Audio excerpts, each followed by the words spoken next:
Мен сіздермен құрметті әріптестер. Мен сіздермен тіл үйретуде қолданылатын ең мықты 5 ойын түрімен бөліскім келеді. Бұл ойын түрлерін сіздер күнделікті сабақта, сондай-ақ ашық сабақтарда пайдалана аласыздар. Арнама тіркеліп, тағы да қандай ойын түрін күтетініңізді комментарийге жазуды ұмытпаңыз. Сабақта жиі қолданылатын ойындардың бірі қырағы деп аталады. Бұл ойынды әртүрлі тақырыптарда пайдалансаңыздар болады. Алдымен алақанның ізін шығарып аламыз. Бұл әдісті әсіресе сөздік қорды тексеруде пайдалану өте ыңғайлы. Бір уақытта бірнеше оқушының сөздік қорының деңгейін біле аласыз.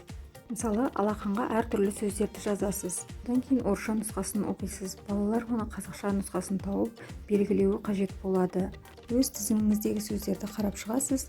Егер де барлық тізімдегі сөздерді оқушы дұрыс белгілеген болса, сол тақырыпты жақсы меңгерді деген сөз. Сондай-ақ сандар түстерді өткенде де бұл әдісті пайдалану өте тиімді әрі қызықты болып келеді. Оқушының қызығушылығы артып, сөздік қоры да ұлғая түседі. Соңында марапаттауға да болады. Екінші ойын түрі кім көп біледі деп аталады.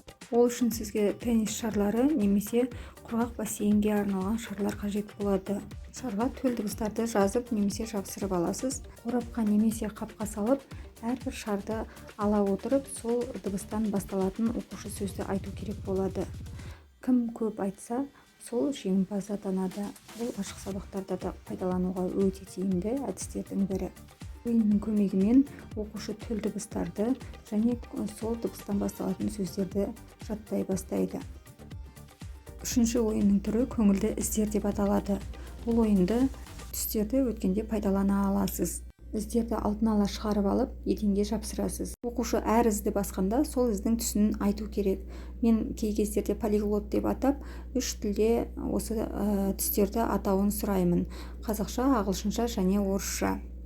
Бұл ойын 3 жастан 10 жасқа дейінгі аралықта қызықты болып келеді.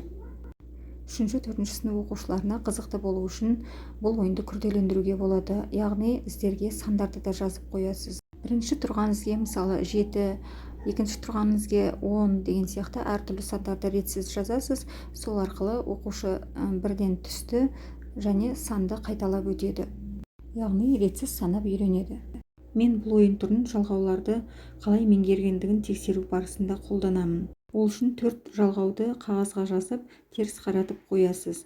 Оқушы кез келген өзінің таңдаған суретін септеп, тәуелдеп, жіктеп немесе көптік жалғауын жалғауы тиіс болады. Бұл ойынның көмегімен жалғауларды оқушылардың қалай меңгергендігін тексеріп, және сөздік қорын да байқауға болады. Әсіресе топқа бөліп ойнату барысында тиімді. Бұл ойын дыбыстық сенсорика деп аталады. Бұл жерде себеттерге қазақ тіліне тән дыбыстарды жазып қойып, сонымен қатар жемістерді, әртүрлі ойыншықтарды, я болмаса кез келген тақырыпта заттарды алып қапқа салып қоясыз. Оқушылар бір-бірден таңдап және сол таңдаған заттың қай дыбыстан басталатынын айтып, қажетті себетке салуы керек болады. Мысалы, қаптан қызанақты алса, қызанақ деген сөзді анық айтқызып, қ себетіне салғызасыз. Бұл ойын мектепке дейінгі балаларға және бастауыш сынып оқушыларына қызық болатыны сөзсіз. Аталған ойындарды тек қазақ тілін үйретуде емес, басқа тілдерді үйретуде де қолдануға болады.